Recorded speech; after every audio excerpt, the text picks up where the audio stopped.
Millionaire agreed to marry a plain woman. What she revealed left him speechless. Part 1. The reluctant agreement. The crystal chandelier cast dancing shadows across the mahogany table where Jonathan Sterling sat, his jaw clenched in frustration. At 28 he had built his technology empire from nothing, turning a small startup into a billion-dollar corporation. Yet here he was, feeling completely powerless as his parents delivered news that would change his life forever.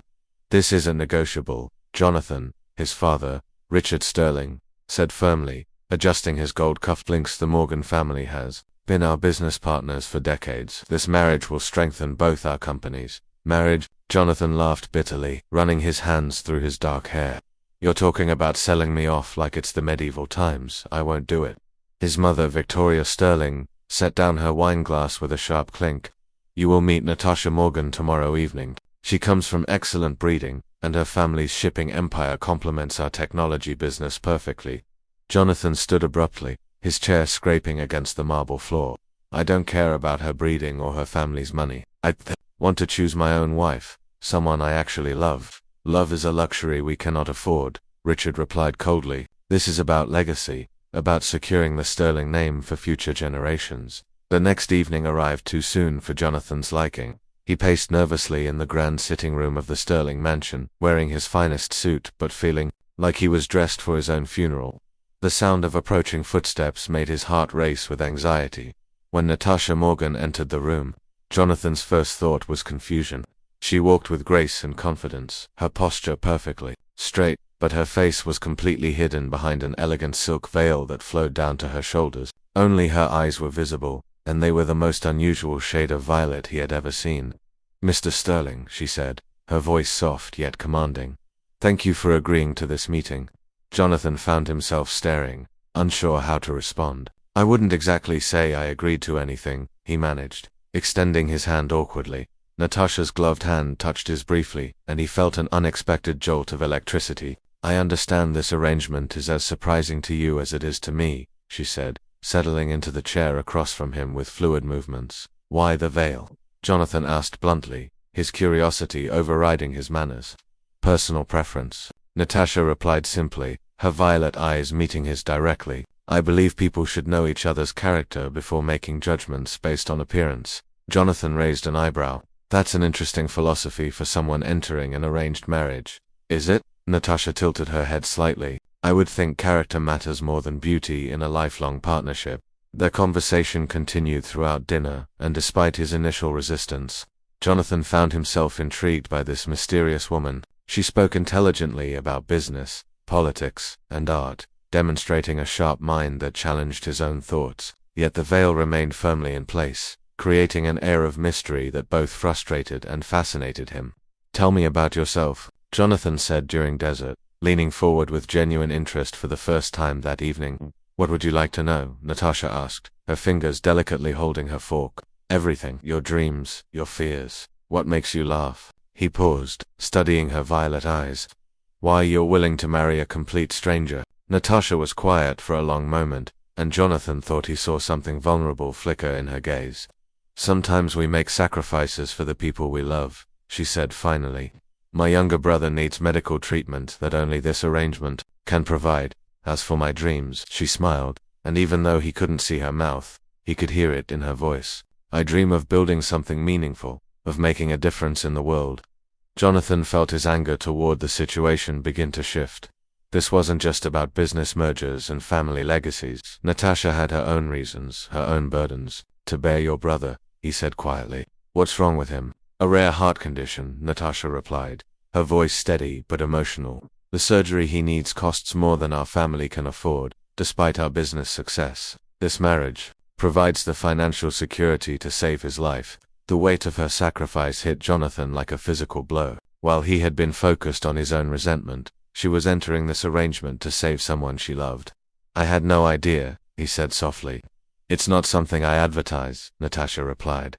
"But I believe in honesty, even when it's difficult." As the evening progressed, Jonathan found his preconceptions crumbling. Natasha wasn't the shallow, money-hungry woman he had imagined. She was intelligent, compassionate, and stronger than he had ever expected. When it came time for her to leave, he felt an unexpected reluctance to see her go. "Will I see you again before the wedding?" he asked as they stood in the foyer.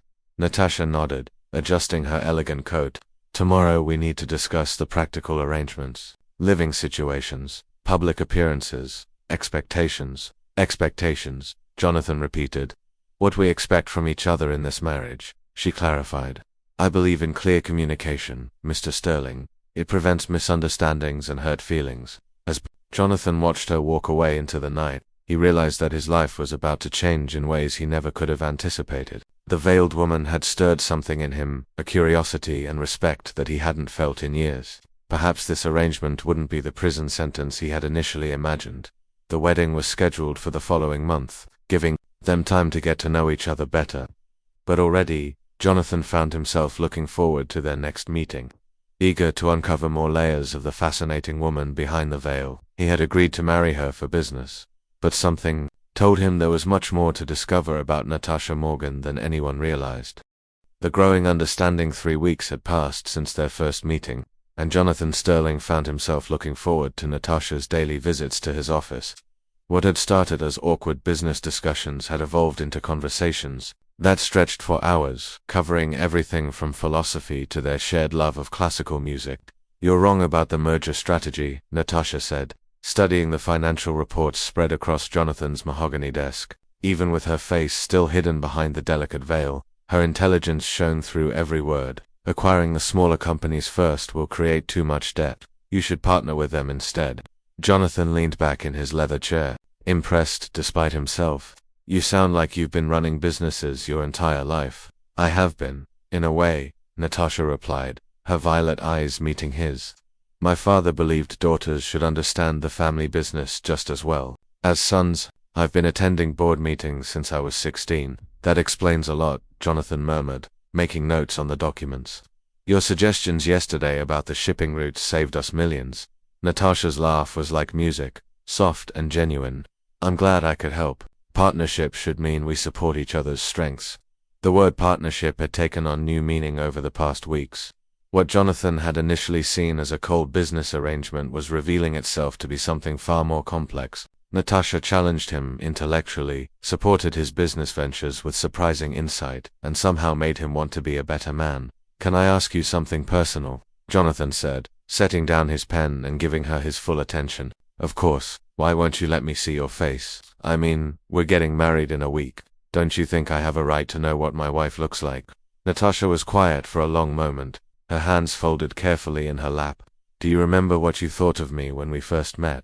Jonathan felt heat rise to his cheeks. "I may have had some unfair assumptions. You thought I would be shallow, greedy, and probably unattractive," Natasha said without accusation, simply stating facts. "You were prepared to hate me before you knew anything about who I am as a person."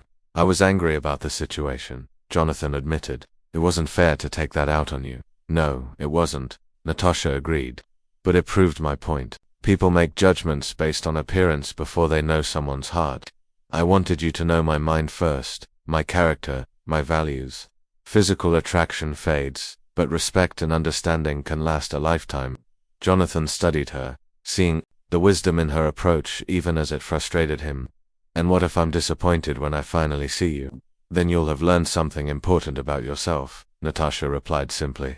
"And I'll have learned something important about you." Their relationship deepened as the wedding approached. Jonathan found himself sharing things with Natasha that he had never told anyone. His childhood fears, his dreams for the future, even his insecurities about living up to his family's expectations. In return, she revealed pieces of herself, stories about her sick brother Tommy, her love of painting, and her secret hope to start a foundation for children with medical needs. "You want to help other families going through what yours is experiencing," Jonathan observed one afternoon as they walked through his private garden. "Yes," Natasha said, stopping beside a fountain where water danced in the sunlight. "Money should never determine whether a child lives or dies. If this marriage gives me the resources to change that for other families, then it's worth any personal sacrifice." Jonathan felt something shift in his chest, a warmth that had nothing to do with the sunshine. "What if it doesn't have to be a sacrifice?" Natasha turned toward him, her violet eyes questioning. "What do you mean? What if we could build something real together? Not just a business arrangement, but a true partnership. We work well together, we enjoy each other's company, and we want similar things from life. You would want that, Natasha asked softly, even without knowing what I look like. Jonathan surprised himself with his immediate response. I know what you look like where it matters most. I see your compassion, your intelligence, your strength. I see the way you care about others and the sacrifices you make for love. If that's not beautiful, I don't know what is. The wedding day arrived with all the grandeur that two prominent families could arrange. The sterling mansion was decorated with thousands of white roses and elegant gold accents. Guests filled every seat in the elaborate ballroom that had been converted into a chapel for the occasion. Jonathan stood at the altar, his heart racing with anticipation rather than dread. Over the past month he had fallen for Natasha in a way he never expected, not for her appearance, which remained a mystery, but for her heart, her mind, and her spirit. When the music began and Natasha appeared at the far end of the aisle, Jonathan's breath caught. She wore an exquisite white gown that flowed like water around her graceful form, but the veil still covered her face completely. As she walked toward him, her violet eyes locked with his, and he saw something there that made his heart soar. Love. The ceremony proceeded with all the traditional words and promises, but when it came time for the kiss, Jonathan faced a moment of uncertainty. The officiant smiled knowingly and simply said, "You may now salute your bride." Jonathan took Natasha's hands in his, bringing them to his lips in a gesture that felt more intimate than any kiss. "I love you," he whispered, and meant it completely. "I love you too," she whispered back, and in that moment, Jonathan knew that whatever lay beneath the veil, his heart had already chosen. The reception was magnificent, with dancing, laughter, and celebrations that lasted late into the night. Jonathan and Natasha moved through the crowd together, truly partners in every sense of the word. When guests commented on the veil, Jonathan simply smiled and said, "Beauty comes in many forms. I'm married to the most beautiful woman in the world." As the evening drew to a close and they retired to the honeymoon suite that had been prepared for them, Jonathan felt a contentment he had never experienced before. He had entered this arrangement reluctantly, but he was ending the day as a man truly in love with his wife. "Are you happy?" Natasha asked as they stood together on the balcony, looking out at the stars. "Happier than I ever thought possible," Jonathan replied, pulling her close. "Tomorrow we start our real life together." "Tomorrow," Natasha agreed, and in her voice he heard a promise of wonderful things to come. The ultimate revelation. 6 months into their marriage, Jonathan and Natasha had built something beautiful together. Their business partnership had proven incredibly successful, with their combined companies reaching new heights of profitability and innovation. More importantly, their personal relationship had blossomed into a deep love that surprised them both with its intensity. That Jonathan had long since stopped caring about the veil. He had fallen in love with Natasha's brilliant mind, her generous heart, and her unwavering strength. They shared everything, their dreams, their fears, their hopes for the future. The only thing that remained hidden was her physical appearance, and honestly, it had ceased to matter to him. "The charity gala is tonight," Natasha said over breakfast, reviewing the final details on her tablet. "Everything looks perfect." They had organized a fundraising event for the foundation they were starting together, focusing on providing medical care for children from low-income families. It was Natasha's dream project, and Jonathan had thrown himself into making it a reality. Alongside her, "I'm proud of what we've accomplished," Jonathan said, reaching across the table to squeeze her hand. "Tommy's surgery was just the beginning. We're going to help so many families." Natasha's brother had undergone his life-saving heart surgery 3 months earlier and was recovering beautifully. The weight that had been on Natasha's shoulders for years had finally lifted, and Jonathan had seen her blossom with happiness and relief. "I have something to tell you," Natasha said quietly, her violet eyes serious. "About tonight, what is it?" Jonathan asked, immediately concerned. "I've decided it's time," she said simply. "Time to remove the veil." Jonathan felt his heart skip a beat. "Are you sure? I don't want you to feel pressured. You know I love you exactly as you are." Natasha smiled, and even through the veil, he could see the radiance of her joy. "That's exactly why I'm ready. You've proven that you love me for who I am, not what I look like. I trust you completely, and I want to share all of myself with you." The gala that evening was held in the grand ballroom of the city's most prestigious hotel. Hundreds of donors, business leaders, and philanthropists had gathered to support their cause. Jonathan mingled with the guests, his excitement building as he waited for Natasha to make her entrance. When the lights dimmed and a spotlight appeared at the top of the grand staircase, the room fell silent. Jonathan's breath caught as Natasha appeared, but not because of what he expected to see. Dad, as she began to descend the stairs. Natasha reached up with graceful hands and slowly removed the veil that had hidden her face for so long. What was revealed took Jonathan's breath away, not because she was beautiful, though she certainly was, but because of what her appearance represented.